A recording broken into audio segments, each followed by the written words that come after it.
زندگی کی شام سے پہلے توبہ کرو، زندگی کی شام سے پہلے واپس لوٹو۔ نافرمانی میں ہلاکت کے سوا کچھ نہیں ہے، اور فرما برداری میں کامیابی کے سوا کچھ نہیں ہے۔ میرے اللہ نے سوال کا جواب دیا، خالق اللہ، مالک اللہ، مصور اللہ، مدبر اللہ، اور اس زمین آسمان پر حکومت کرنے والا تن تنہا اللہ۔ پھر اللہ دوسرا سوال کرتا ہے، افحسبتم انما خلقناکم عبثا، ایک بات تو بتاؤ، تمہیں بیکار پیدا کیا ہے؟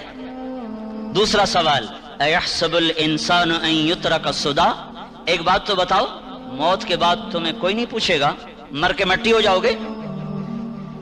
سوال میں بڑی طاقت ہے، بولنے والا بڑی طاقت سے بول رہا ہے، بولنے والا بڑی طاقت سے بول رہا ہے۔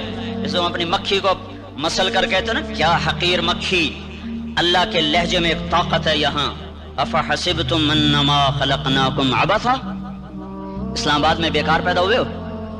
اسلام آباد میں بیکار پیدا ہوئے ہو؟ ایحسب الانسان ان یترک سدی، موت کے بعد کوئی نہیں پوچھے گا، کیڑے کھانے کے بعد ختم ہو جاؤ گے۔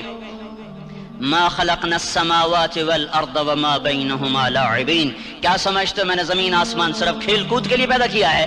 اب پھر یہاں اللہ نے ہمیں اٹکا دیا، بتاؤ کیوں پیدا کیا ہے، بتاؤ کیوں آئے ہو، کیوں زمین بنی، کیوں آسمان کی چھت تانی گئی، کیوں تو گندے پانی سے اس روپ میں آیا، اور کیوں چلتے چلتے تجھے موت نے آ کے دبوچا، تجھے زیر زمین پہنچایا، کیوں ہے، کیوں ہے؟ کسی کے پاس کوئی جواب نہیں ہے، کوئی جواب نہیں ہے، کوئی جواب نہیں ہے۔ اللہ خود اس کا جواب دیتا ہے، وما خلقت الجن والانس الا لیعبدون، تمہیں پیدا کیا ہے، دیکھنا چاہتا ہوں میرے بندے بن کے چلتے ہو کہ نہیں چلتے ہو، میرے بندے بن کے چلو۔